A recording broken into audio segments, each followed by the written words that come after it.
Hey, onesies, Josh Williams here, and thanks for checking out this week's episode of the One Man Podcast. It's always free and available on iTunes, Apple Podcasts, Spotify, Google Play Music, and many more, as well as on the web at onemanpodcast.com. So please, whatever platform you're listening on, like and subscribe. While you're at it, give it a rating, leave a review. Why? Because it helps the podcast, and I'd really appreciate it. How about that? What about social media? Search One Man Podcast on Facebook, Twitter, Instagram, and YouTube to keep up with what's going on there, get a little extra content for yourself. And finally, to get in touch, please send your emails to contact@onemanpodcast.com. You send it, I read it on the podcast. That's the deal. Thanks for listening, guys, and I hope you enjoy this week's episode. What's up, everybody? This is DJ Demers. I'm K. Trevor Wilson. Hey, it's Krista Allen. Hi, this is Rick Mercier. What's up, guys? This is Paul Verzi, and you are listening to the One Man Podcast. Yeah!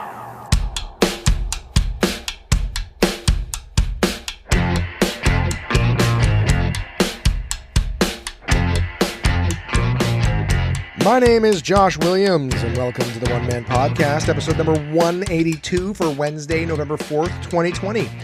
How is it going, onesies? How are you guys doing? Are you having a great time in your life? Are you having a good day? Recording this Tuesday evening, so don't know anything about the U.S. election. I know that a lot of people are wondering what's going to happen down there. It's going to take some time for them to count all those votes and whatnot. I don't have anything to say. Excuse me, Jesus. Every time I start the podcast, I get hiccups. Out of nowhere.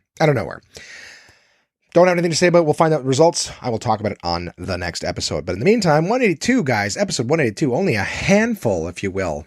I mean, I guess if you have huge hands, but we're getting close to episode number 200. 200 weeks. My simple podcast started in 2017, all the way to 2020. You know, we had a good run there where none of them were late, and then I started being late very frequently. But you know what? This episode is back out on time, available for you guys, and we got lots to talk about. I just spent the last weekend in Kingston, headlining some shows. I did started watching the Comedy Store documentary. Went and I did some writing. What else? I was reading that Behind the Horror book more of the stories from that. Super creepy. I had some more of the Mexican and American candy that Angie had sent me, so a couple little reviews on that. I'll tell you guys a funny story about a podcast I did. For some reason, I feel like I've already told you guys this, but you know what? I haven't told a ton of people. So if I've already told it, well, hey, anyone who's new to the podcast, you get a chance to talk about some new shows that I'm watching too. Our internet went out here at the house. And and that's about her. Then we'll ride off into the sunset. How about that? Sound really good? Got a two of them to review for you guys this week. So let's get started. I went to Kingston this week to do shows. So thank you very much for anyone who listened to the podcast and came out to the shows. Really appreciate you being there. I had a good time. The week was labored. I was there with two great comics, Ernie Vicente and Ricardo Mejitas from Toronto. Both great dudes. We got to hang out all week. We watched stuff together. So a lot of this, I'll be telling you that, spent some time with these guys. We had a good time. Two great comics. The first night that I was there, I had a bit of an issue with a heckler. And I don't even want to tell this story. I don't want to put it out there because I'm headed back there this week. And I kind of just wanted to let it go, but it was a big part of my week. So I'll tell you what, I'm going to really, really short Cole's notes it. The heckler in the crowd was a problem when I was on stage. And I was headlining this last week. It was a big problem when I was on stage. But he was also a problem earlier in the show too. So the thing was, sometimes with hecklers, guys, you have, somebody who they're not like, when you think of a heckler, it's funny because a lot of audience members are like, I don't want to get heckled. Well, heckling is an audience member attempting to disrupt the performance. So this is something that bothers comics because audience members are like, I don't want to get heckled. You're not capable of being heckled because you're not performing. Heckling is something an audience does to mess up a performance. That's what heckling really is. I know we all know what people mean when they say it, but it's just using a word incorrectly, really. And it's, to anybody who's, fond of language, it's like, well, it's impossible for you to get heckled. So don't worry, audience member. But the thing is, sometimes we call a heckler someone who's like yelling shit out and they're not really trying to disturb the performance. They just want to be a part of it, but they're drunk and they don't get that it's not wanted. And a lot of them are like, well, I'm helping the show. Like I'm making it better. It's like, well, no, you're really not. You're distracting the comic so he can't get on with what it is that he wants to do. Unless he's directly asking you a question, which I'm known to do. I'm known to talk to crowds and things like that. But this was particularly weird because it was like, he was a nice guy, but he wouldn't stop yelling out during the show. And, short version of the story, he should have been gone long before I even got to the stage. I'm the headliner, I'm closing the show. Instead, he was still there when I got on stage. And if I tried to talk to anybody else or even tell a joke, he would like yell something out till the attention was on him. So as a performer, I'm like, okay, this guy won't let anything be unless he feels like he's directly involved in it. So what I had to do was I had to adjust my performance to basically like try to make every lead into a joke. Like I was talking to him. So I was like, hey, hey, Mark, have you ever had a sleep test or anything like that? And they're like, yeah, I got apnea, blah, blah, blah. I'm like, yeah, well, I had to go for a sleep test. And then I went into a 10-minute long bit, but because he thinks I'm talking to him, he's not yelling back and forth or whatever. But anytime I would talk to another couple or another group of tables, like, hey guys, how do you guys know each other? Whatever, blah, blah, blah, like yell something out. And the thing is, I'm not the doorman and I'm on stage. Like there was even one point where he just kept interrupting other people so much I had to stop and go like, okay, Mark, like what is it that you need from this audience, dude? You know what I mean? Like I just, if you need attention or something, like just tell me what you need, buddy. We'll give it to you and then we can move on with the show. And still no doorman came to take this guy out, which is fine. I wasn't standing there going, where the fuck are the doormen? But I'm just like, I'm trying to deal with the situation. And what ended up happening was when the show was over, and I think it went okay. I certainly wasn't proud of it. It was also my first time doing 40 minutes. It was my third time on stage since January, and it was my first time doing 40 minutes. The other two were like a couple little guest spots at Absolute Comedy. So I was rusty, no question. And it's not a performance that I'm super proud of because it was difficult. I'm constantly getting derailed by this heckler. So I was like, all right. So I come off stage at the end of the show and I'm like, fuck, that was rough. You know what I mean? That's what I'm saying to myself. And I sit down with the other comics in the back and I'm like, well, I know what I'm working on this week in terms of like what bits and stuff like that. And somebody from the staff, got in my face and was like, you handcuffed the doorman. What you should never have talked to that guy. When you talk to him, they can't do their job and you handcuffed them. He should have been gone a long time ago, but you spent half your time talking to, and it was just like, and I'm not yelling because there's people sleeping right now, but this person was like aggressive and in my face. And I was just like, wow. Like I was really pissed off about it. I didn't argue with this person. I was just like, that's not true. Like my initial knee-jerk reaction, I'm like, what are you talking about? Like I had no choice but to talk to him. Anyways, this person wouldn't hear anything I had to say. I just went, okay. And then they walked away. So I left. I was really upset. I wasn't, not like, but I was inside. I was like, what the fuck? And I probably bothered the shit out of Ernie and Ricardo that night. Just like, can you guys fucking believe that? Like, that's crazy. Like Ernie, the host, had even said at one point on stage, like, okay, guys, security, can we get this guy's bill and see you later? And then nothing happened, right? So they didn't do this. So here's the thing about comedy crowds and stuff like that is that a lot of times, like, you can tell who's going to be a problem. They come in, they're drinking lots, getting lots of drinks before the show even starts, and they start yelling things out. And it's like, these are all warning signs to a doorman, which I have been in the past in a comedy club, that like, this guy needs to go. And I'm not like trying to eat their lunch for not kicking the guy out. I was so frustrated and hurt that I was blamed for how things went, because like they're basically saying we couldn't kick, because this is what happens in a comedy club when for starters, people get drunk all the time at comedy clubs, and when you're drunk, you're not exactly the most reasonable, just overall, for the most part, especially the people who are yelling out, because they're the ones that need to get shushed. So what happens is you get guys who will yell stuff out, or you'll get girls who are talking way too loud at the table. And comedy clubs are designed to carry sound. So we have small ceilings, things like that. So people be like, they'll, ha ha ha, oh my God, Stacey, you're just like that every time. But in a room, like, just even little comments like that, you don't think you're doing anything.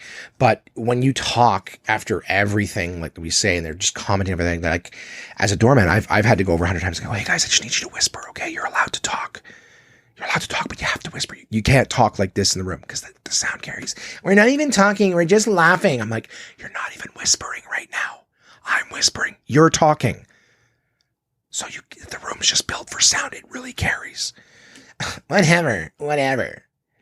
and then they give you attitude. So as far as the customer's concerned, they're always the victim. We're hurting them.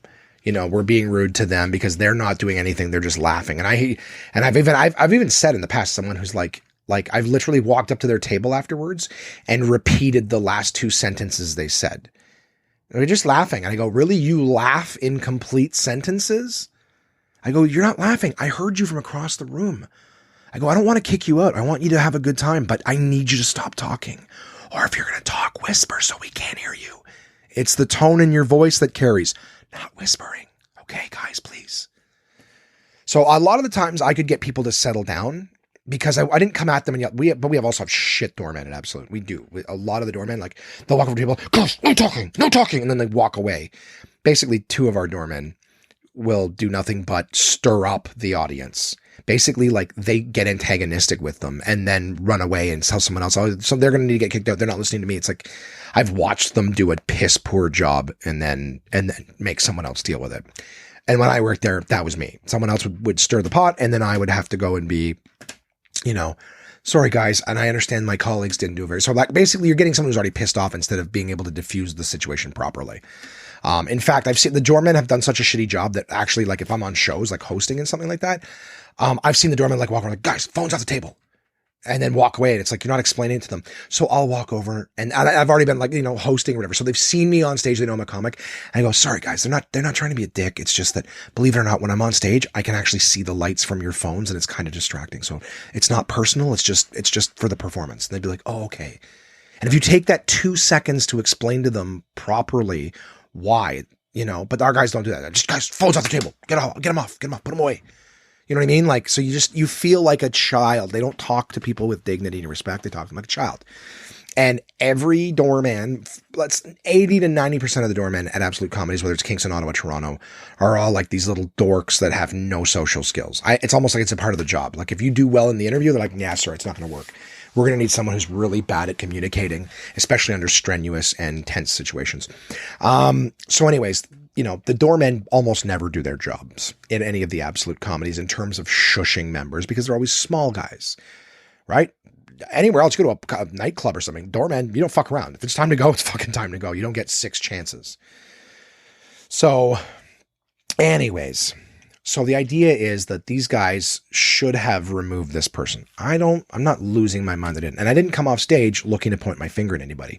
But I think the thing was, I got off stage and people, I guess, were already complaining that the guy was yelling stuff out or whatever.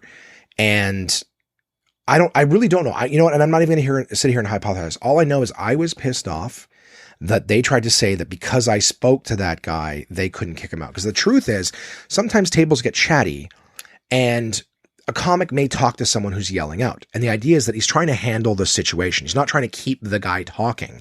He's trying to handle the situation, get him whatever it is that he needs out of his system, and then move on. Hey man, is it cool? Hey guy, buddy, shut up. Like, try to make it funny, but get the message across.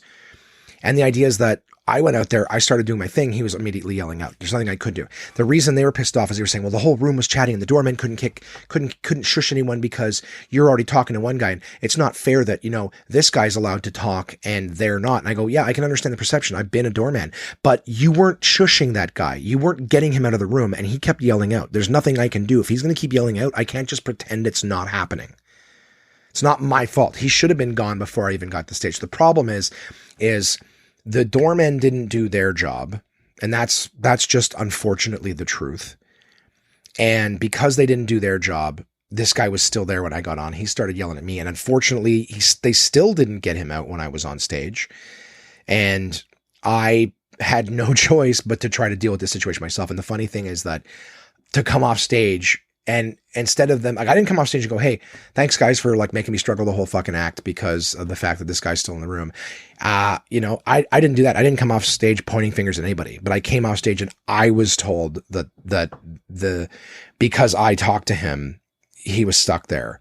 They had nothing they could do and they couldn't do their jobs. And it was all my fault. And I was so angry because it was so unfair. It was so unfair, like zero accountability on the staff's part.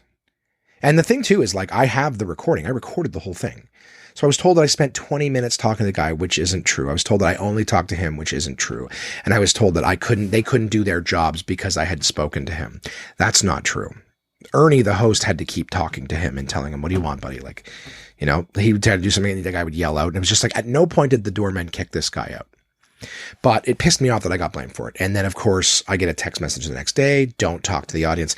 I did a show Friday night and there was a table that would, you know, yell shit out periodically and I would respond to them. And then I was told after the show, oh, that was fine. I even went up and said, was that okay? Because, like, you know, these guys were yelling out. Yeah, that was fine. Like, no big deal. I'm like, really? Because it was a big deal 2 days ago, according to you, it was two days ago is a completely different situation, you know? And I tried to, like, confront it, like, professionally. I never got it. Like, I never made any insults or anything, but it was just like, it pissed me off because two scenarios that were almost identical.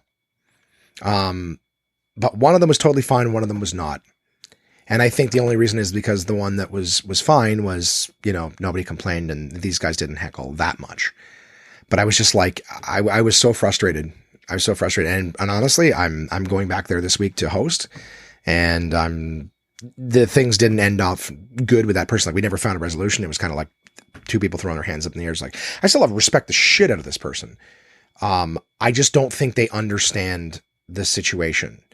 You know what I mean? So instead of being like, hey, sorry, I know you were in a tough situation and it was really, we couldn't get, you know, because the guy kept yelling out, because, you know, when he did, you would address it. We couldn't find that. We had a hard time finding that right moment to get in there and get him out.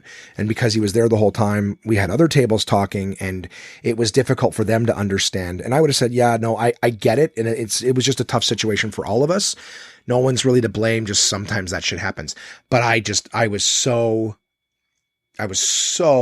was hurt because I take my job seriously. You know, not every joke I do lands or whatever. And like I said, at no point did I defend the set and say, oh, it was one of my best sets and I did great. It was like, no, it was a struggle and it was hard work. And that guy yelling out constantly made it even harder. So yeah, it was definitely, it was a rough night, but, I just thought it was fucked up that I came off stage. I was left to deal with it because nobody on the staff side did anything about it. And then to turn around and be like, it's all your fault. I felt like that was their way of washing their hands of the situation and trying to be like, oh, it wasn't our fault. It was Josh's fault. And I've dealt with hundreds, if not thousands of hecklers over the years. And I've never been blamed by the establishment afterwards for their inability to get a heckler out of the room. It isn't the comic's job on stage to do your doormanning for you. So anyways, that pissed me off, guys. It was a bad taste in my mouth the whole week. It's still not completely resolved, though I would imagine it'll just go away with time. But you know, and this is, like I said, somebody I do have a lot of respect for. I was really taken aback and surprised because, you know, instead, and like, it was kind of like we didn't talk about it. You know, we didn't try to like come up with some common ground. I was just told it was all my fault. This person was in my face aggressive about it. And then turned around and sent me a text message the next day telling me like, don't do this. Like I said, like just repeating their position. And I just went, okay.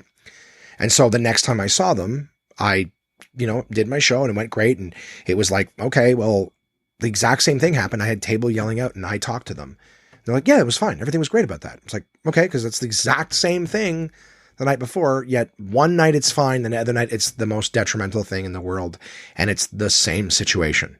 So you tell me, you know what I mean? In fact, the situation where I spoke to them the second time, the one that was like, oh, that was great, it was fine.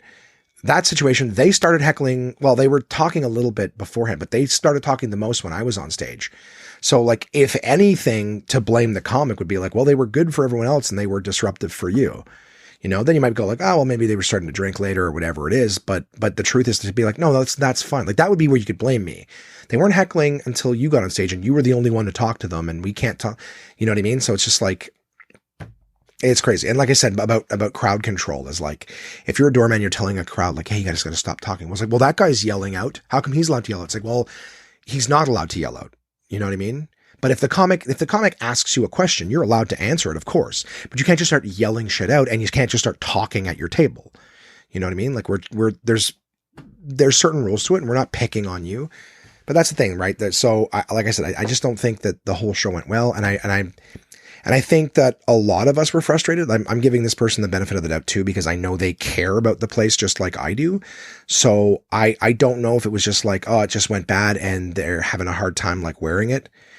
You know, when we chatted the second time, she went to bats for like, oh, the doormen were very upset. And it's like, well, I understand them being upset, but they could have kicked this guy out. If like, that's the biggest thing, right? If your argument is that you couldn't kick him out because I was talking to him, why was he still in the room 50 minutes after the show had started? He's yelling out constantly. The host has said, hey, security, come on, let's get him out of here.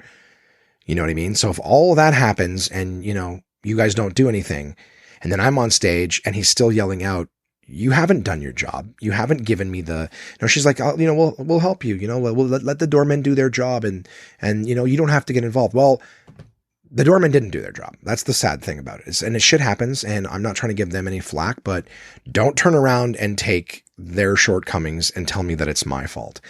Anyways, I've 20 minutes in. This is all I've talked about. I'm so sorry, guys. But yeah, it definitely pissed me off. Just because it was unfair. You know, like I've actually worked real hard in the last few years on taking accountability for my mistakes, and it sat with me. I had a hard time sleeping the first night. I was trying to figure out, like, am I not seeing this right? Like, what can I do? But it would just, every road went back to, you know, it's not my fault. You know, like if you're saying that the thing was saying that the biggest thing was saying you made it so we couldn't do our job. And I'm like, look, you had almost an hour to do your job and you didn't. What's the excuse there? Right? You didn't blame the host for talking to the guy. You didn't blame anybody else. You blamed me. And thank God for you that I actually spoke to him. Because if I had done what the other acts did, which was like try to ignore him, but can't, he would have just kept yelling out. But I actually adjusted my strategy to be like, hey, have you ever heard of this, to the guy? And he's like, no. I'm like, okay, well, let me tell you. And I would go in the drug, and he wouldn't yell out, because I basically learned that if you make the heckler think that you're talking to them and they're a part of it, they let you talk. But as soon as it doesn't feel like the attention's on them, that's when they got to get the attention again. Anyways, so I did that. That was the thing I did. And then, of course, Ernie, Ricardo, and myself, we watched the Comedy Store documentary. It's a Showtime thing. Really good. I got to visit the Comedy Store in Los Angeles in 2018. And it was such a cool place. There's so much history in that building. The best in the world have performed there many occasions. It's the home club, home base for so many huge names: Richard Pryor, Robin Williams, Jim Carrey, Howie Mandel. So many guys got discovered for the Tonight Show with Johnny Carson from there. Sam Kinison, who else? Freddie Prinze was another big one from the store. Obviously owned by Mitzi Shore. She died a few years ago. But yeah, a really good documentary. We watched it on Crave TV, and it's just called The Comedy Store. It's 5 episodes long. The last one just came out a couple nights ago. I've only watched 3 of them so far, but such a good documentary series. Teaches you a lot about comedy and stand-ups and things like that. But like, endless. Michael Keaton was a stand-up comic. Do you guys know that? I didn't know that. Michael Keaton, Batman, fucking the founder, two very different movies, Beetlejuice, all that stuff. He actually started as a stand-up comic. He's in the Comedy Store documentary. David Letterman is in it. Jay Leno is in it. Like, so many big names. Damon Wayans, Eddie Griffin, Martin Lawrence, Chris Rock. I don't know if I've seen Dave Chappelle in it yet. I don't think I did. Bill Burr's in it. Bert Kreischer, Bobby Lee, Joe Rogan, Whitney Cummings, Liza Schlesinger. Like, so many people are in this fucking documentary. Anyways, the Comedy Store documentary, very, very good. I'm only 3 deep. I'll maybe touch base on that one a little more in the future when I actually finish the last 3 episodes, but we watched a lot of that. I watched actually 3 episodes that I was getting ready to pack for Kingston. And then I ended up, like, I was like, hey guys, if you want, I'm at the 4th episode, but I'll watch the other ones with you guys if you want to catch up. And we ended up just doing like 1 episode a night, after the shows, before bed. But man, was that a good documentary series, just talking about all the different people that went through there and the kind of like the strike and the names like Richard Pryor and Sam Kinison and some of the other people that were there. And just kind of like they had Mark Maron, of course, Louis C.K. Also in it. Just unbelievable. Johnny Walker, Dynamite. He's in it as well. What a great documentary, guys. Watch it. If you have Crave TV with the HBO I think you need the HBO package on it to watch it, but it's a Showtime documentary called The Comedy Store. All right. I also went to Costco there and just bought some basic shit. I brought a bunch of food with me. So I'm like, I can just do lots of cooking here. I don't think I ate out there once. I'm actually pretty certain, shy of eating at the club, but I'm fairly certain I did not eat there once. I did get a haircut by usual. I went in there, and of course, because Ottawa's a hot zone, one of the questions, like when I went to the haircut place is like, have you been to Toronto or Ottawa? And I'm like, yes. And it changed nothing. They weren't like, oh, Ottawa, huh? Like, they didn't care. They're just like, okay, you answer. It's just like the question is like a formality. So I sat there, got a haircut. The guy took a little too much off the beard. I don't know what's going on lately. I used to think when people bitched about their barber, they were just being pricks. Like, I'm like, your hair looks fine. But I'm starting to get to the point where I'm like, I want a certain thing. I'm showing them pictures of me, not like of somebody else. I'm not like, give me long flowing locks like, Brad Pitt or something. I don't know who the fuck has long flowing locks, but I'm not like, hey, make me look like Ryan Gosling with hair alone and less of it. Like here's a picture of me. Make me look like this that you guys did here at this exact same place. Can you do this? Absolutely. And then when I leave with looks, I don't want to say totally different, but vastly different. And it's almost like what the fuck? And I'm noticing that I'm like a lot of places. I went to a new place in Ottawa. I went to a new place in Kingston. I went to a new place in Toronto. I've been to some other places, and it's just like, hey, here's a picture of me. Like, absolutely.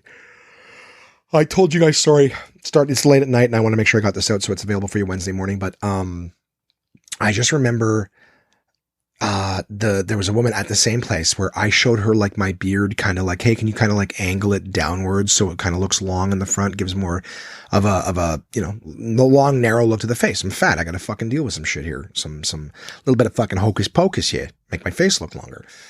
And, she's like, absolutely. And then like minutes later, puts just a guide on the thing and literally runs it all over my face. Like one size, all of my face, not tapered downwards. Like I asked, literally, yeah, I can do that. And then just takes the thing and then buzzes my whole face and it's just uniform. Nothing you can do with it now. It's too short. And it's like, okay. Does anybody listen anymore? Again, you need a license for this. I remember old barbers when you didn't, could you say, I want this? They go, yeah, no problem. I'll do that. Now they can't. Now they have no fucking idea what they're doing. So I showed this guy, a picture of me. I'm also drinking coffee and I'm not waking up. I showed a guy a picture of, what was it? Like I said, like a picture of me with longer hair, and he shaved the beard so far down. It's like he almost entirely shaved my beard off on my, where my jaw curves behind around my ear. You know what I mean? The back of the jaws. So like there towards like halfway down my cheek, there's like no hair, no beard at all. And then my beard like slowly starts to come back in. I'm like, what the fuck is that? Now that's what it looked like with my glasses off. With my glasses back on, it looked a little better because I guess my beard hair is gray. I'm going gray. So towards the back of my jaw, it's gray beard hair.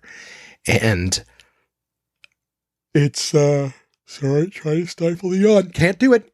Once I start. Just keeps fucking going. Apologies. Excuse me. It's gray, so it looks almost the same color as the skin. So it looked like it was gone, but it's just so short that it blends perfectly with the skin and the white hair. So I was like, all right, whatever. That kind of sucked. So I'm going to ask this. I would love for you guys to email me in contact@onemanpodcast.com. I would love to know. And here's the thing. I just take a second. Why not content? I'm just going to bitch. This might be a bitch episode, and I'm sorry. I thought it was going to be more fun. I got what I think fun things to talk to you guys about. I get messages from you guys, which I appreciate. I got listeners who will message me on Facebook or text me or email. Well, actually, I don't really get emails, but sometimes I get, an email to like a regular inbox, whatever, not the One Man Podcast email. And I can't look through all my shit and find all the different messages, whatever. I would love to get an email from you guys. So are any of you out there where you've hit this patch in life where, you were fine with haircuts and you had to make a switch and you just couldn't find someone who could fucking do it the way you wanted it? What was your solution? What did you do? Did you just eventually have to go, I'm just going to get the haircut that I get? I just find it interesting. It's a service that's getting infinitely more expensive. You know what I mean? Like I'm $60. The last place I went, New York, the guy did a nice job, but it wasn't what I asked for. You know what I mean? He's more of like a hip dude or whatever. In fact, I even ran into him like last week at Costco, but did a nice job. It's just not what I had asked for. And it's a $50 haircut and I tipped $10 and so $60. And the way he cuts it, he's like, you got to come in once a month for this. Like just to keep it like this, you got to come in once a month. So $60 fucking a month. And I have like no hair. I have like no fucking hair. So I don't know what we're cutting every month, but that's why I'm like, okay, I'm going to Kingston. I'm going to go get my hair cut and whatever it is. So is what it is. Writing. Did some writing, guys. I did a how much to suck a cock bit. Nothing special there, but I also talked about what we talked about here on the podcast. Chad giving the old bangerang to his best friend's mom. I talked about that on stage and it worked. I did a lot of writing while I was there. I didn't bring anything, electronic gaming or anything like that. I just was like, I'm going to do writing during the day, and I managed to get some new shit out, and I recorded the bits and I listened to them, and then I'm happy. I'm happy that I'm back to writing and back to being a comic in that regard. So it was a lot of fun. I spent a lot of time at the condo reading too. I really enjoyed reading the Behind the Horror book. So when I reviewed it, I had read a few of the stories in it and liked them. And I went back to reading it because, of course, Halloween in the season, I was like, okay, this is killing me. Come on, body, fucking figure it out. Okay? I know we're talking a lot, but it's fucking 9:00. All right? It's no reason to be like, we're fine. We're fine. Wake the fuck up. All right, we got a job to do. We're sitting here, we're talking to our friends, our listeners, our onesies. All right? And the ones that communicate with me have told me on many occasions, I start yawning, they start yawning. And I'm not trying to put you to sleep. All right? So let's do a deep breath. One more big yawn. Hands in the air like a roller coaster. Woo! All right, that yawn is out. Slap, slap, slap, slap, slap, slap, slap. In the face. Okay, we are awake. We are awake. Next yawn in 3, 2. No, I'm kidding. So I'm reading the Behind the Horror book, and I started reading about The Exorcist. I read about a few different killers, like the early parts of the book are about things like the movie Rope and stuff like that, and they talk about pairs of boys who were good friends and things like that. And, one of them was infatuated with the other. So he, agreed to like help him. Like these two guys thought they were geniuses because they had such high IQs. And they're like, well, to prove their genius, they'd have to be able to outsmart, the police with a murder or something like that. That was like one story for the movie Rope. So the idea with like the book is really cool because, like, for example, Jaws. All right. Jaws is one of the movies that they feature in Behind the Horror. And it says that the movie Jaws was based on, and then it tells you like 3 different happenings. So they tell you it was based on the New Jersey shark attacks from 1916, which happened, they call it not New Jersey, the Jersey Shore shark attacks is what they call it. So right in that Jersey Shore area, they had, in 1916, it was almost the same as the movie, where there was staff members from a resort. Sorry for yawning. Sorry for swearing. A couple things. Yeah, there was a resort where a staff member went out and was like attacked by a shark. Somebody else saw something in the water and was attacked. And it was almost the same as the movie where it was like people said, we need to shut down the beach because people are getting attacked. And they're like, no, are you kidding me? You know how much tourism we get? So didn't end up doing that. And then not long afterwards, there was a small canal that led to Matawan, I believe it was called, New York. Or New Jersey, I don't remember. I think it was New York. But this was like 2 miles inland from the ocean. But it was like a water canal that like went up, whatever. And this guy's coming back on a boat one day and he looks into the water and he sees a big black object swimming up towards like this little pond lake thing, in town. And he's like, oh my God. And he gets out of his boat and he runs up and he calls into town. It's like, there's a shark headed up the river to the pond. And everyone's like, you're crazy. There's no sharks, yada, yada, yada, yada, yada. And sure enough, just like the movie, right? Nobody listens. And then a bunch of little boys that were swimming got attacked and eaten by a shark. And then some townsfolk tried to go in and find their bodies and they got attacked and eaten by sharks. So it was like a bunch of people. It was like 4 people from the town were attacked by the shark and only 1 lived. But it was almost like that pond scene from, I think it was the second Jaws. I could be wrong, but I think it was the second Jaws where there's the shark attacking the beach and like, oh my God, where's Michael? Where's Michael? It's like, oh, it's okay. He's over playing in the pond. You know what I mean? Where it's like, it's not in the ocean or whatever it is, but then the shark swims into the pond and fucking eats that dude in the boat. So it's a lot of stuff in the Jaws. So anyways, the 3 stories. Jersey Shore shark attack was one of the inspirations for Jaws. Then there was the USS Indianapolis, of course, right? This story of the vessel that was delivering the uranium to create the bomb for Hiroshima. I don't think it was the Nagasaki bomb. I think it was Hiroshima. Or Hiroshima, however you say it.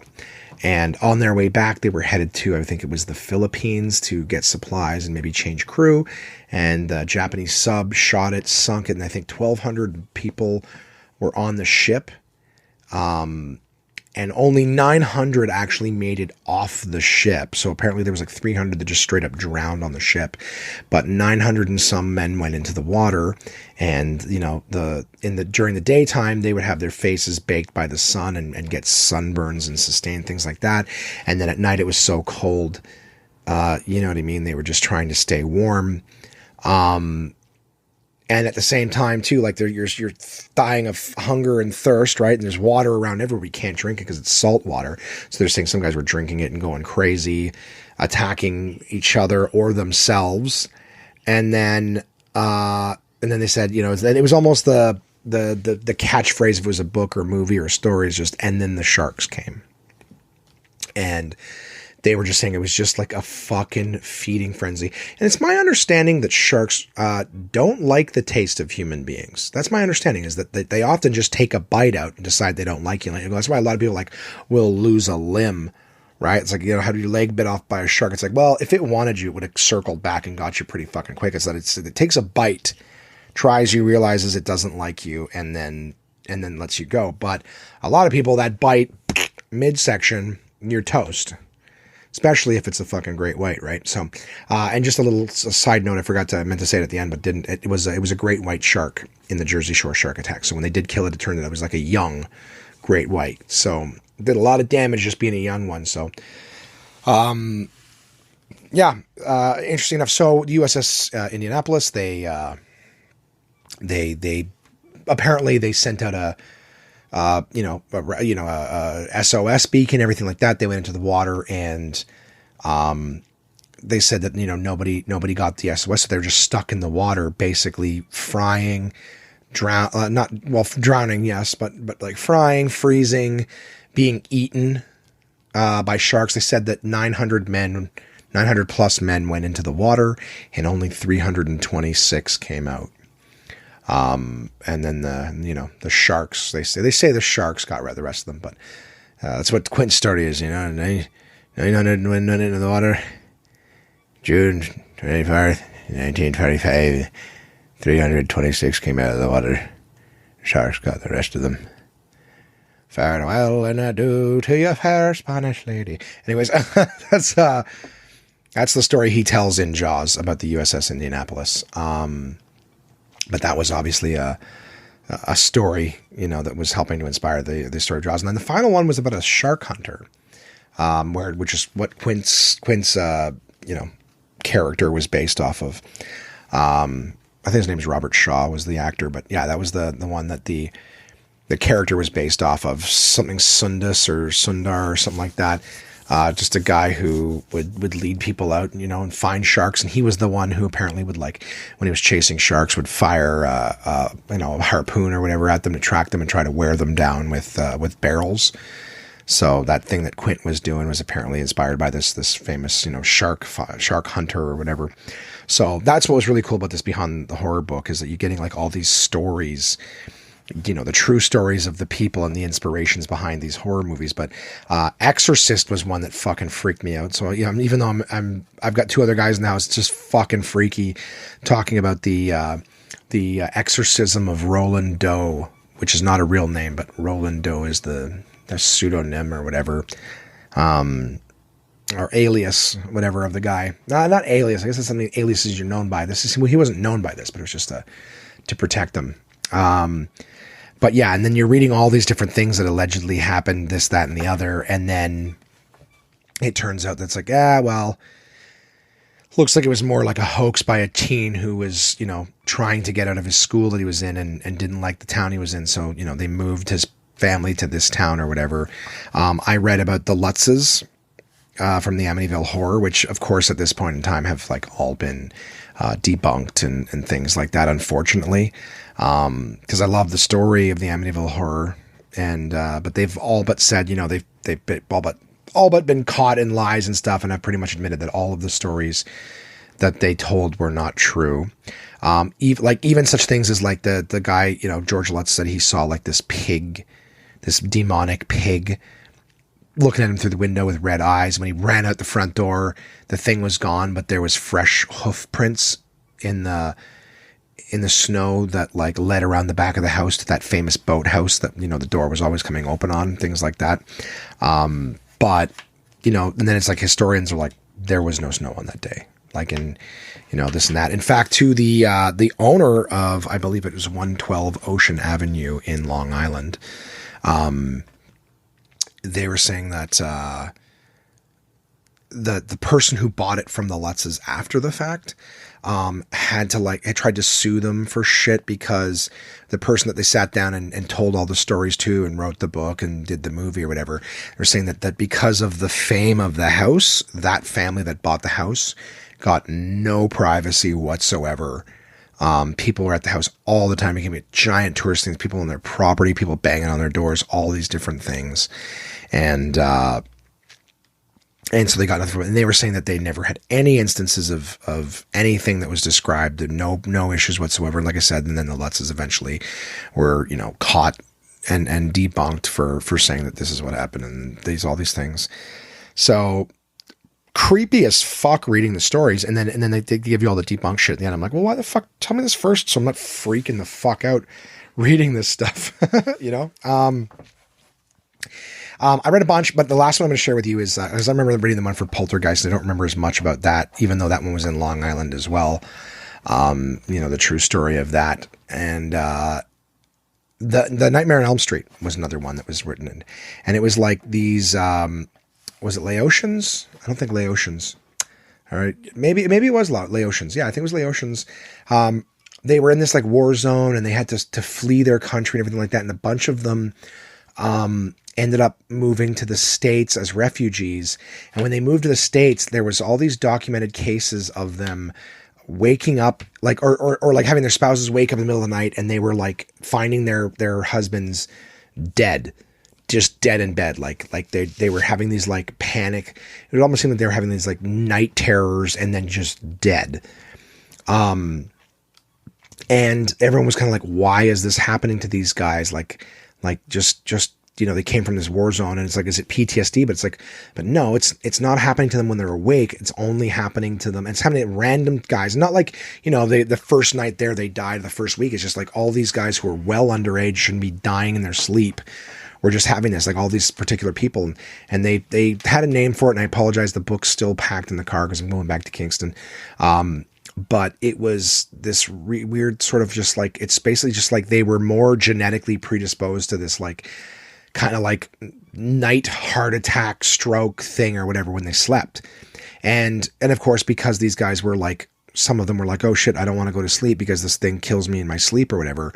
There were documented cases of these guys being asleep. Well, Wes Craven, was kind of, fascinated by the theory of like, well, these guys are dying in their sleep. And what if what they were seeing in their sleep was so terrifying that it actually, killed them? And then of course, the thing of Freddy Krueger sort of started to come in. But the interesting thing was that when Wes Craven was a young boy, he used to get bullied by a scary figure. Like there was a bully, scary, and his name was Freddy. So that's, I guess, where the thing that there's more to it, but fascinating shit. Loved the book. Still not done reading it. There's a few more stories left. But yeah, The Town That Dreaded Sundown was another one where this phantom killer was killing like couples in their car. Shit, just cool read. Freaky. But yeah, I strongly recommend it. I know the Halloween season's over, but You know, if you just like horror shit and you know, almost like a true crime, but on a supernatural level. Obviously, I don't believe in the supernatural. Still gives me the willies there. Sure does. But, I thoroughly enjoyed the book. All right. What else should we talk about? Let's talk about the old Mexican candy. Speaking of third world stuff and whatnot, Angie sent me some candy. I want to say that in terms of the American stuff, just this evening after dinner, I tried a couple pieces of a Mounds bar. And a Mounds bar, guys, is a bounty, basically. If you're in Canada and you're like, I've never had Mounds, but I've heard of it. It's basically just a bounty bar. So just, soft, sweet coconut sort of mush.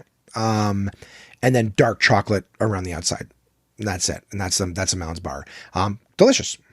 I like coconut. I used to love Bounty. And it's dark chocolate on the outside.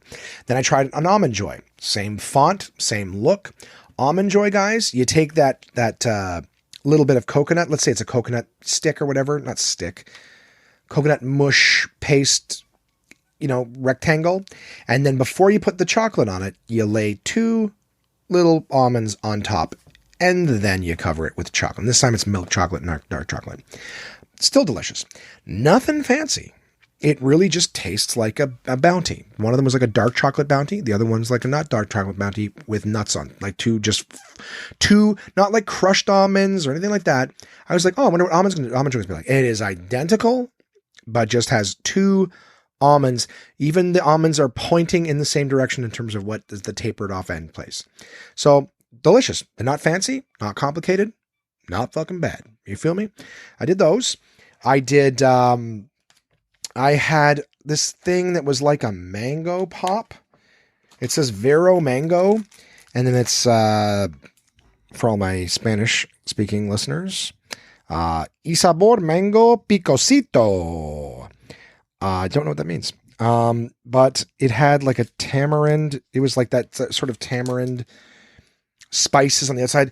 You taste this thing, it tastes like you just grabbed like 6 different spices out of the medicine cabinet, poured them in a bag, shook it up, and stuck your tongue directly in it. Was gross initially, but I'm open-minded, goddammit, and Trump ain't won a gun yet. So I ain't gonna be racist with my candy. Yet. So I was tasting it, I was like, ugh. It was, I really can't even describe it, guys. I really can't even describe it. I really can't. I believe tamarind is the main thing, but it's like agus. There's no English ingredients on this. But the word antioxidante is on there.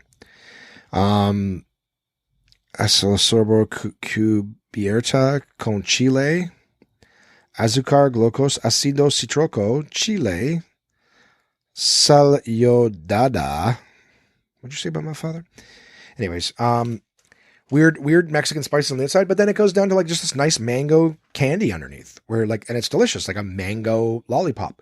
But the shit on the outside is weird. So you're like, you got to just, it's like, honestly, it's almost like imagine a lollipop covered in salt, where you're just like, ugh, like just the pure too much salt. It's like Mark's potatoes that I talked about a while back. I just know Mark listens. He'll get a kick out of that. But the idea is just, it's just too much not sweet. Like you put a lollipop in your mouth and you're like, is this oregano? Like it's not even, oregano would have been a more palpable flavor. So it's weird as fuck. And then it gets pretty good, but you got to be willing to take like 5 minutes of what the fuck is this? And without making a gross anal sex joke or something. It's just like, it's one of those things where, man, it starts off pretty rough. And then eventually, all right. I'm going to finish this camping trip with my uncle. Anyways, it was weird. I also had a Mega Flechazos. Hot and salted tamarind flavored candy. So this is like a straw. And then it's almost got like those fruit sticks, bookmarks, whatever, like fruit snap. I don't even know what to fucking call them. Not like a Fig Newton, but like those, just like the flat fruit, boring things that they send you to school with as a kid. It's like a fruit bookmark in a plastic wrap, and it's just they got different flavors, whatever. I don't even, Fruit Stations, and that's not even it, because Fruit Stations are like the snacks. Why can't I think of them? You know? Anyways, I think some of you guys know. It's like someone took one of those fruit things and wrapped it around a straw and then gave it a bunch of weird sort of Mexican spices. It does have some English on this package. Nutrition's facts, serving size, amount per, yeah, I don't care about that. What's in it? Sodium is 235 milligrams. Total carbs are a lot, protein, but I'd like ingredientes, por favor. Ingredients: Hawthorn apple, quince. I love when the first two ingredients are something I've never fucking heard of. Quince, sugar, corn syrup, chili, salt, citric acid, sodium benzoate as preservative. Artificial tamarind flavor. Fuck, how expensive is tamarind? Artificial color, FD and C, red number 40. Oh, we're back to the fucking pain aisle again. Maltodextrin soy may contain xanthan gum, and it definitely contains soy. Do not expose to sun or excessive humidity. What is it, fucking vampire candy? So anyways, yeah. That one was weird. It tasted like the chewy one that I had from before. I actually, like, it's, for me, I think I like the taste of these salty things or whatever, but like one of them was like hard dusting on a candy. The other one's like loose powder, like Mexican pixie sticks. And the other one was kind of like just like the bookmark by itself. This one's kind of like been like rolled around a straw. And Angie was telling me like a lot of people will like stick the straw in beer or whatever. You know what I mean? So it's like flavoring the beer as opposed to just eating it as is. But Angie told me with the straw, she's like, I just eat them as is. So I tried that. I did not put it in beer because last time I poured the Mexican pixie stick in the beer, my beer exploded everywhere. It was like putting Mentos in a Coke. So she's like, some people just pour this in their beer. And I was like, okay, I'll try that. Like I tried it on its own. I was like, that's nice. She's like, some people pour it in their beer. And I was like, well, I'll give that a try. Authentic, pour in beer, kaboom, all over the desk. And I was like, okay. But I'm still enjoying tasting these things that I've never tried before. Thank God they're not available here because, I would hate for these stores to have to close down that sell them. What else? Oh, and I had these De La Rosa candies. So the really cool one, my favorite thing that she sent me in terms of visually was this bag of De La Rosa piñata candy. Because basically the little bag looked like a piñata, which is nice. Like looks like as in the print on the bag looks like it's a piñata. It's not actually frilly paper or whatever. But the idea of this candy is you would buy the bag with all this mixed candy in it, cut the top and then just dump it into a piñata. I was like, that's so cool. And there was like marshmallows in it. There was some chocolate stuff. There was, some of these like tamarind flavored candies or whatever. Ay, señor. Es picante. But I remember just like, okay, I opened it up and some of the stuff was like there was some like chocolate covered marshmallows on a stick. When I opened them, the chocolate was kind of like dry. The marshmallow, you had to like, I've never had to cut through a marshmallow with my teeth. It's usually so soft that it like pulls apart. This was like, grinding my teeth to try to separate this marshmallow from itself. You know how it is, guys, when you have to bite through water, right? So I had those and I was like, oh, okay, not so good. And then there was like this bag of marshmallows. I was like, oh, these look cute. And the marshmallows were like fucking hard. Like, I was like, okay.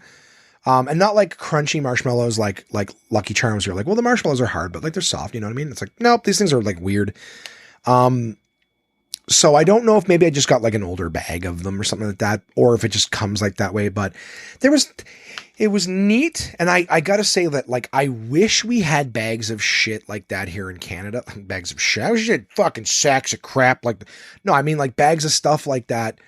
You know what I mean? Cause we have like variety stuff, but every time you get variety, it's always a variety of the same type of thing. Like, you know what I mean? Like, oh, here's like a Pectin Chew bag variety where it's like, oh, these are different kinds of Skittles and Starburst or whatever. But it's all the same, type of candy, right?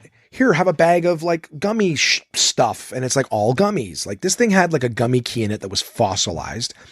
I think, but I just like there was gummies, there was chocolate, there was marshmallows, there was hard candies, there was soft candies, there was like tamarind sort of like chewy stuff. What else did they have? I'm trying to think if there's anything else that stood out. There was marzipan, like little marzipan pucks, which was super cool. What do they call it? Peanut candy. So it was like, what I really liked about that was the variety and the fact it was like kind of like different shit. So it wasn't like, hey, have a variety pack, but it's all the same kind of things, all just chocolates or all just gummies or all just hard candies. It was a mix of all that different stuff. So despite the fact that I didn't love it, and like I said, I think I might have just had like by accident, because Angie went to a nice store to pick them up for me. And sometimes stores, have shit in there for a while. You know what I mean? And you couldn't see it through the bag. So like, it's not like, I didn't see any expiry date on the bag or anything like that. So it's not like you could have you could look at it and tell that, maybe it'd been there for a while, but maybe it didn't. Maybe that's just what third world, maybe that's just what candy comes. And I was also like, some of this candy tastes so fucking bad. Like some of the really spicy, salty, like, here, have this candy. I'm like, I'm pretty sure if you were to pick one adjective to describe candy, the word sweet would come to mind. Right? And then if you were to describe savory, it would be salt. So when it says Mexican candy on it and you open it up and it tastes like salt and pepper and tamarind, do you like the candy? No. I always wondered how like these countries were able to like rear boy soldiers. You know what I mean? Like you see these things where there's like little 8-year-olds with machine guns and fucking anger in their face. And you're like, how did a sweet child become such a little rage-filled hellhound? And then I tried these candies and I was like, you know what? If I grew up on these disappointment candies, not all of them, but some of them, if I grew up on these just, I don't know how to say happy birthday in Spanish, Feliz Navidad. That's Merry Christmas, I think. Bueno feta. Hey, happy birthday, Miguel. How about that? Hey, ándale, venga. And then he breaks this piñata open. Bueno. Eats it. I'm going to fucking kill you, cockroach. I don't know. I'm just saying, like, I could see how if you're growing up on these little hell candies, I'm like, I could see how, you'd become a twisted little, angel of death. Just saying, it makes a little bit of sense to me. That's all. I can see how you could radicalize a little child like that. But that's all just kidding aside. I'm really loving the stuff she sent. It is very unique. It is unlike anything that we have here. I enjoy these loose definition of candies. I really do. And I'm trying to make it funny, but I know Angie listens. Angie, thank you so much for sending these. I am still having fun despite the fact that every single one of them could cost me my life. And they all sound like they were made at the Paint Aisle of Home Depot. Okay, a couple little things, guys. Internet went out at the house. Huh? How about that? The internet went out. Our tower died, so I was like more than 24 hours since I've been back from Kingston, wandering in the house going like, what's real? It's so funny too, because like when the internet doesn't work, there was a couple times where I was tired and bored and unable to even remember what was real. No, I'm kidding. What I mean is like, I remember like, thinking like, oh, can I turn on the TV? Oh no, fuck, the internet's not working. And I'm like, no, that's not related. You can still turn on your television. I just can't connect to any of my streaming services. So I was lucky. My buddy Peter got me some, a while back, a flash drive with the Impractical Jokers, a couple seasons of that on there. So I was going to sleep to that while the internet wasn't working. But it was so funny. I actually was chatting with Simon about some old horror stuff because he was going over to my buddy Nick Perron's house to watch some horror movies the other night. And we got to chatting about some old, good horror movies that we liked. I started talking to him about the Tales from the Dark Side movie with Matthew Lawrence and James Remar, I think is his name. Played Dexter's dad on the series Dexter. Bunch of other things.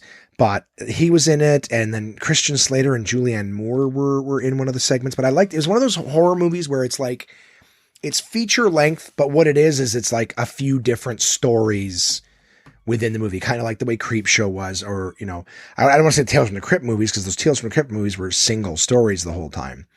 But the Tales from the Crypt show, super great. And then I was like, well, you know what? I haven't seen that in forever. I'd love to watch the old Tales from the Crypt show, the HBO one. And Simon and I were chatting about it. He hadn't really seen much of it. He'd seen a few of them, but I was like, oh man, Tales from the Crypt, so fucking good. And I ended up calling Nick, who Simon was going to go see, and saying, hey man, do you by any chance have the Tales from the Crypt seasons. I used to have them on DVD, but I never got a chance to watch them before I sold my DVD collection. She's like, yeah, I think I have all 7 seasons. And so when Nick came to get Simon, he dropped me off all 7 seasons of Tales from the Crypt, and I've already watched the first season, which was only 6 episodes long, but it was good. It had one of, I only remember one of the episodes. One of them I remember vaguely. In fact, I remember it vaguely, and I didn't love it. So I haven't watched it yet. It's the only one I skipped, and I'll probably watch after this podcast when I go to bed tonight. But there was the Executioner, where he's so, okay, if you don't know anything about Tales from the Crypt, and a lot of people, I ask them if they've seen Tales from the Crypt, they're like, oh yeah, it was one of my favorite cartoons. I am not talking about the cartoon. I am talking about the HBO series that was live action, that was late at night on like Fridays or whatever. And it was such a good show. Executive producers Robert Zemeckis, who's responsible for Forrest Gump, Back to the Future, Who Framed Roger Rabbit, What Lies Beneath, bunch of great shit. Welcome to Marwen more recently. Bob Gale, Joel Silver, like a lot of big names and stuff. Danny Elfman did the music for the show. If you don't know who Danny Elfman is the guy who did the Simpsons main theme. He did a lot of stuff for Tim Burton. Danny Elfman is the voice of Jack Skellington in the Nightmare Before Christmas. He also did more recently the Spider-Man movie soundtrack. He did one of the Avengers movies. Even Alan Silvestri did the music for some of the show's episodes of Tales from the Crypt, and Alan Silvestri also did the super well-known Avengers theme. So like it was a very high budget show and very well done. And every episode had like 2 or 3 prominent celebrities in their cast. So it was really cool because every week you didn't know what celebrity was going to be on it. There's one with like Arnold Schwarzenegger, Leah Thompson, that's the episode I was talking about that I skipped. I'll go back and watch that this evening, but Leah Thompson, who played Marty McFly's mother. Oh, what do you know? The guy who directed Back to the Future and directed this show also put someone he worked with in the show. Like, it's not hard to see where these people come from, but anyways, a great series. The first episode has William Sadler in it. William Sadler played, Death in Bill and Ted's Bogus Journey, and of course the most recent one, Bill and Ted Face the Music. But he's a big character actor for years. In fact, when Tales from the Crypt did their first feature-length film, Tales from the Crypt Demon Knight, he played one of the main characters in that. But yeah, he plays an executioner who, gives people the chair, and then all of a sudden they cancel the death penalty, or they stop the death penalty in the state that he's in, and then he starts doing it freelance on his own, just murdering people that he feels necessary. And then of course they catch him, and what do you know, they've reinstated the death penalty, and who do you think is the first one to get it? There's another one where there's like this woman who kills her husband, and at the same night there's a lunatic who's escaped a mental hospital, and he's dressed like Santa Claus, and he's coming through the neighborhood's killing people. So this woman's trying to like dispose of her husband's body, and this serial killer shows up, and now she's trying to get into the house, and she's trying to get her husband thrown down the well, and she gets back in the house and she's being terrorized. Basically, it's this: she can't call the cops because she's killed her husband, so she can't have the cops coming, but she's got to get the serial killer out or whatever. And in true Tales from the Crypt fashion, her daughter's sleeping upstairs, and waiting for Santa to come or whatever. And the woman finally thinks that she's saved her daughter. The guy's, oh, my daughter's, oh, thank God he didn't get her, whatever. And then she hears Mommy, and she goes downstairs, and Mommy's like, I told you Santa would come. He didn't even have to come down the chimney, because look, I let him in. And, and it's just kind of like, there's this cool thing about the old Tales from the Crypt series, was that in every episode, it would be different things. Sometimes it was supernatural. Sometimes it was killer. Sometimes it was just like odd, kind of like Outer Limits, Twilight Zone, that kind of shit. Except those shows never tended to work with like, demons and monsters. It was more like killers and oddities and stuff like that. I found, but, with the Tales from the Crypt series, you always knew whatever was going on, whatever the piece of shit was in the show, like whoever the bad guy was, he was going to get his at the end. Nobody ever wronged somebody in Tales from the Crypt and got away with it, if that makes sense. At least I can't tell. So I've got 7 seasons of it, and I've watched the first season, 6 episodes. There's another one with Joe Pantoliano, who was a main character in The Sopranos and in Bad Boys. He plays the He's in tons of shit. He was the bald guy who fucks everybody over in the Matrix. Like that dude's had a career. He's been in tons of shit. Yeah. Anyways, cool show. I'm super excited to watch more of it. A funny story I remember, and I don't think I told you guys about it. This was the one I wasn't 100% sure if I've told you before, but if I did, sorry. If you haven't heard it, then I think this is so fucking funny to me. So Nick is a big horror guy. He's got shitloads of horror t-shirts and horror movies. He used to write horror articles for like a fandom page. He's got all the collectibles and shit like that. Nick's a big horror guy. And at one point, Nick started a podcast that was like a horror side cart. So the idea with his podcast was he would tell you what movie it was, and you would go out and get the movie, and you would watch the movie while listening to his podcast, which was commentary. So we he'd be watching the same movie and doing his podcast, right, talking about it and everything like that. And you would listen to it as almost like a side commentary track to the movie. And I remember Nick asked me one time if I wanted to do his podcast. I was like, absolutely. And he's like, well, what do you want to see? And I'm like, he said, I got like 3 movies we can do. We can do this one, or we can do Texas Chainsaw 3D, but I don't have a 3D TV. And I was like, well, I do. I have a 3D TV. So why don't we watch that one? Right. And we'll make use of the 3D TV and we'll do that one. He's like, great. So we decided to go out for dinner, or we went out for a couple of drinks. Simon, my roommate, came with us. So we went out for a few drinks, and then we decided, hey, let's go get a case of beer and go back to watch the movie. But I think we were like 5 or 6 beers each deep before we started this thing. And this was back in the day when I was like doing Uber in the morning and doing Domino's at night. And I think this might have been like one of my evenings off. So, sometimes the fucking long days would catch up with me. So the funny thing to me was like, we set up the movie, we set up the podcast, we started. I think I was awake. I think that I was awake for like 10 or 15 minutes into the movie. Not long. And then I just straight up passed out on the couch. I had 2 couches, large one and a small one, love seat and a big full couch. I passed out in the love seat, and the way it was positioned was like you had to stretch out. Oh, it was so comfortable. You stretch out on this thing and you're pointed towards the TV so you can watch. So I just watched that, and then I just fell asleep. 3D glasses on, everything, fall asleep. And I believe this was pre-apnea diagnosis. So I was still like, I still snore when I don't have my machine, but it's just like snoring like a motherfucker. And I'm watching the movie and I'm not invested in any of the characters or anything like that. Just nothing is interesting about this. And I just passed out. And Simon and Nick were drunk. Simon was yelling obscenities and racisms. Like, he was just drunk. Simon has no sense of showmanship or anything. So the idea is Simon's like, oh, I'm being recorded for a podcast.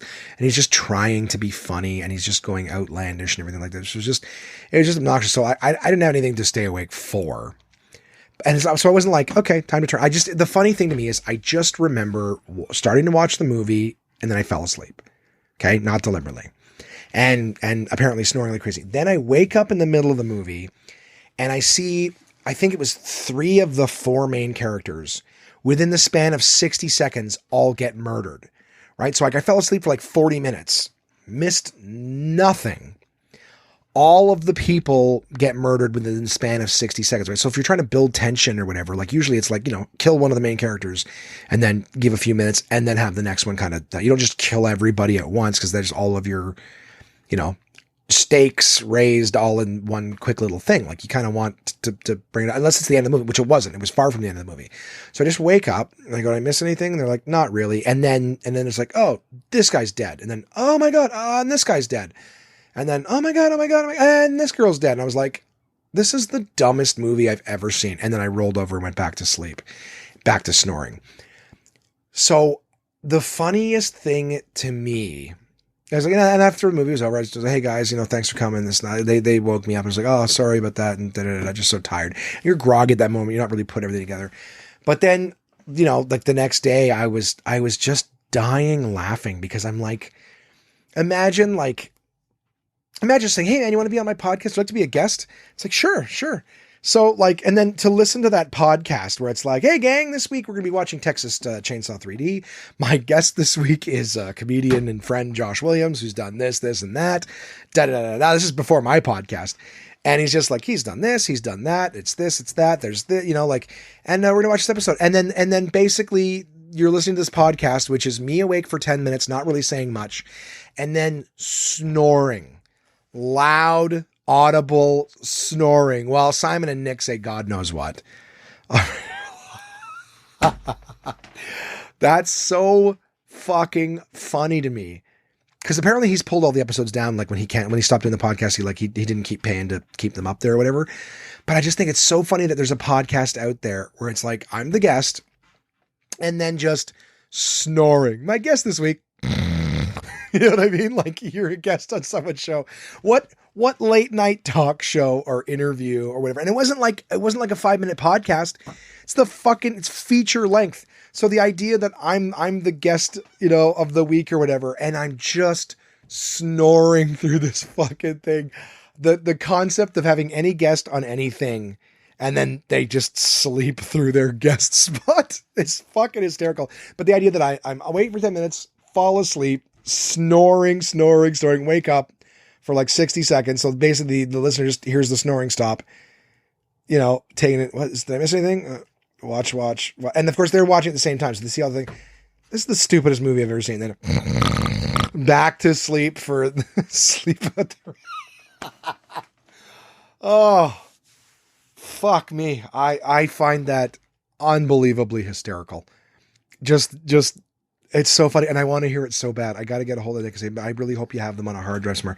I would love to just hear that episode. Just put it on the background while I'm playing video games or something. And just for how long straight. Because as a listener who wasn't expecting that, I hope if he did an intro saying unfortunately my guest this week fell asleep. There's barely a part of the podcast. I had him on. We got 10 minutes with him, and then he checked out. Oh, fuck. That's funny to me. But it didn't remind me until I was thinking horror movies and Nick when I was talking the other night. Oh, fuck. That was so funny to me. So funny. It's one of those things that you couldn't write. You couldn't make it up. Just went out. We had too many drinks. They were like, all right, let's record this thing. Basically me with every podcast here. As it's like it gets later and later in the evening and I just get tired. I'm like, I'll just do it later. And yeah, we'll get the energy up. It's going to be fun. We're going to be talking about fun stuff. Just so fucking fun. So funny. I had so much fucking fun doing that. I wish all work was that easy. Just go to sleep, And finally, Mandalorian. Started The Mandalorian. My buddy Ernie Vicente gave me access to his Disney Plus. Got to watch just a couple episodes of Mandalorian, but I liked it. Holy fuck, was it ever good? I don't give a fuck about Star Wars, but if they had been doing the other movies as good as they did The Mandalorian, I think I would be in for the Star Wars movie. So thoroughly liked that. Again, I will tell you guys more later as I see the podcast clicks on and is getting on and on and on there. So I feel like let's get holy shit, it's getting goddamn late, motherfuckers. So. I'll tell you more about The Mandalorian as I finish it, but I liked it, and I watched a couple episodes with my mom when I came back, and she liked it. So, yeah, great thing. And I know the second season just came out, so I'm looking forward to being on board with everybody else as that series clicks along. So, 2 books from DK this week that I reviewed whilst in Kingston. I read them. DK book number 1, Modern Flexitarian, which is plant-inspired recipes you can flex to add fish, meat, or dairy. So, that one I like the idea of because, I keep saying I do want to go vegetarian, and I will, guys. I'm not worried about it. I'm not like, I'm trying and I'm failing. I'm not trying right now. I told you guys about my idea. I wanted to try a bunch of different meat dishes and stuff like that from around North America before I say farewell to it. And before, until I get a chance to do that, I'm not going to be doing it. But it's okay to flex into it where I can do sort of good meals that have got a little bit of chicken, fish, or dairy. So this book here, Modern Flexitarian, it's got as always, DK section, so many great shit. It has a section on what is flexitarian and what is and is not included. Right. So not everything is flexitarian. You don't have a lot of beef and stuff like that. And it's more about the chicken and fish and dairy. But then there's all these sections on why go flexitarian. It tells you all the different health benefits and things like that, the different environmental benefits, personal cost benefits to doing it, and even animal welfare benefits to going, flexitarian and plant-based, which was really cool. It also talks about the balanced flexitarian diet, right? So the kind of the sometimes foods, whereas you can still eat this, but you still don't want to eat as much of that, and try not to if you're having meat with every meal, well, you're not really flexitarian, you're just omnivore.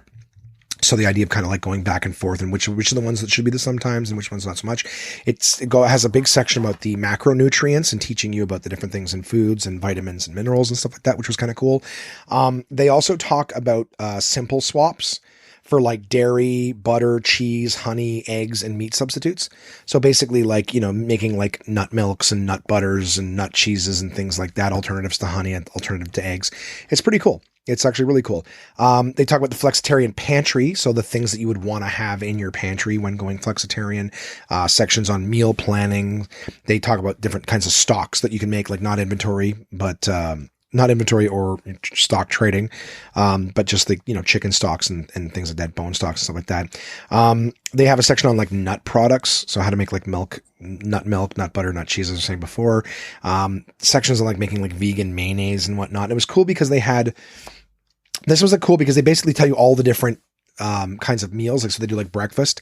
I just picked one from each section to talk about. So they had this like spiced apple and mung bean muffins. I'd never heard of a mung bean before, but I was looking at it.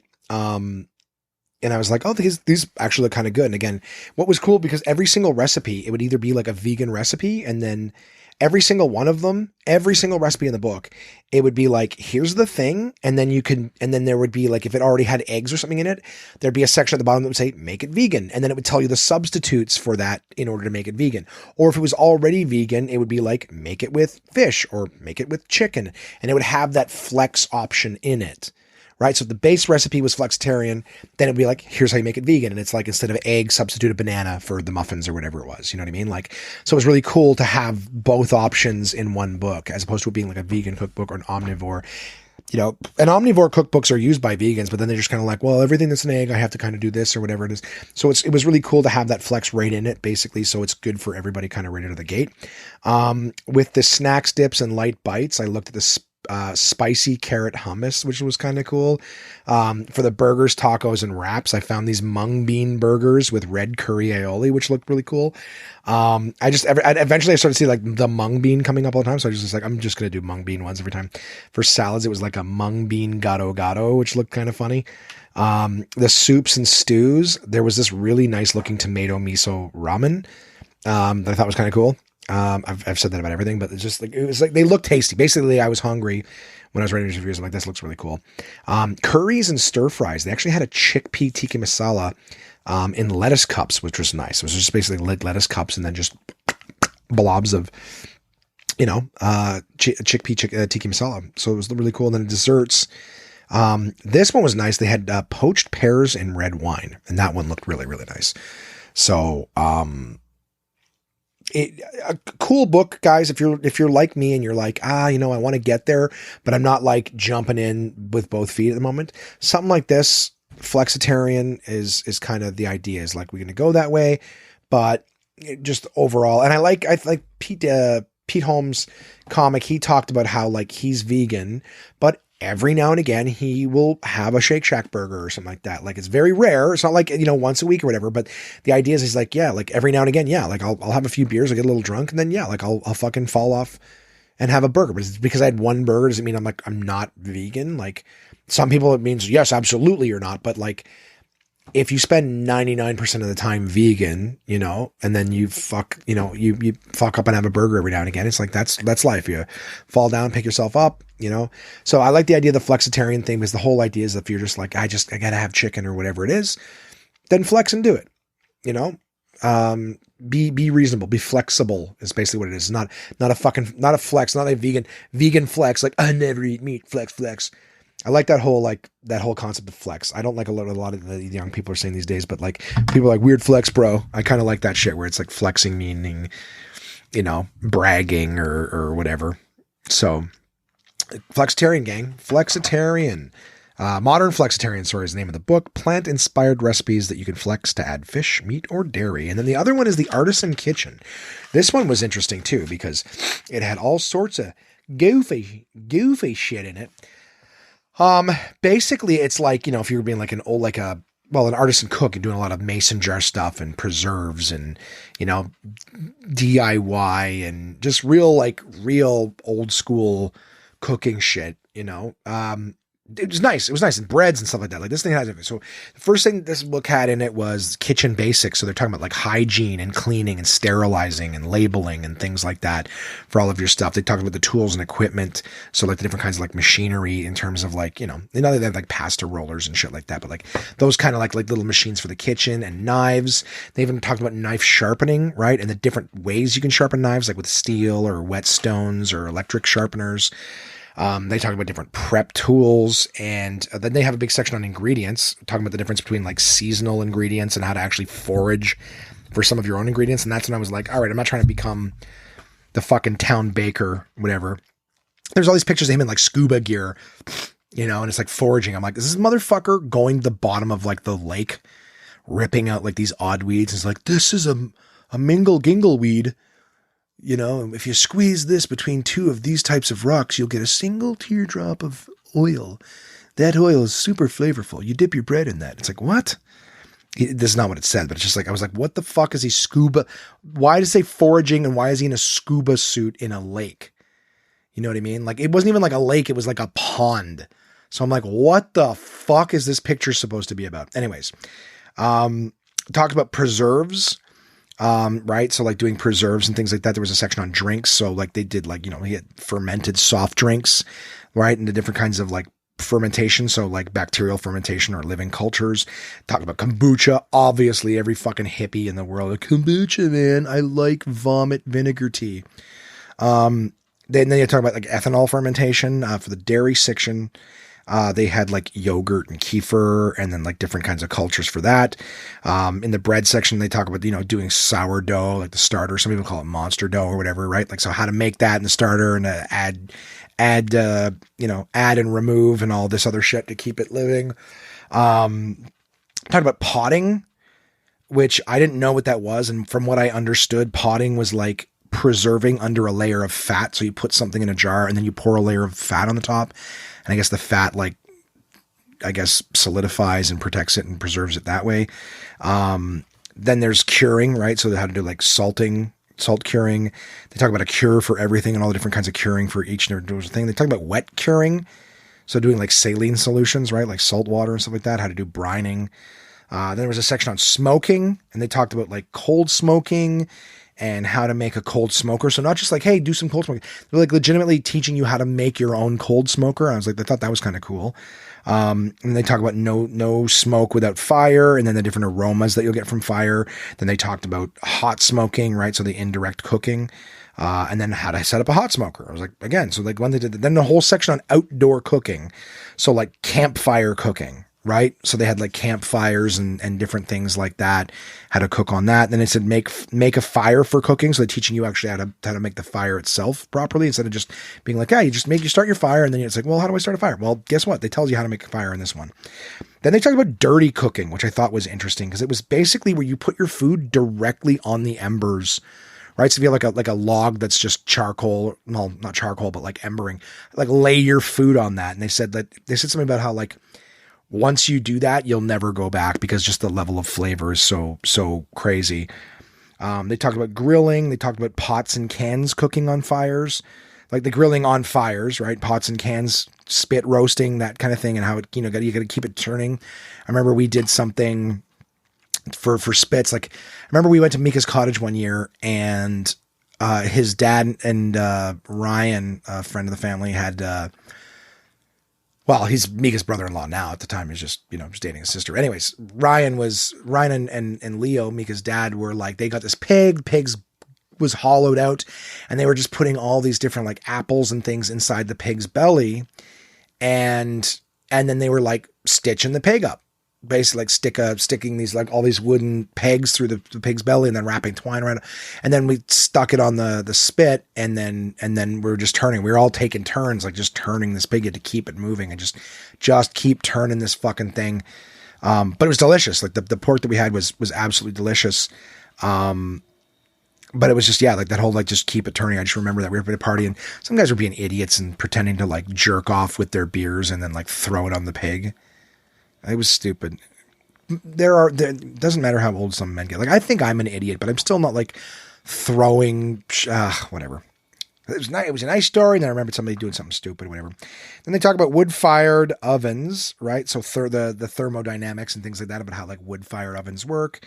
And then they even teach you at the end how to make a clay oven for things like that too. So if you want to do something like serious outdoor cooking in Canada, not really likely for us to be able to do that kind of shit. So there you have it, guys. That is the Artisan Kitchen, the tagline from that being the science, practice, and possibilities.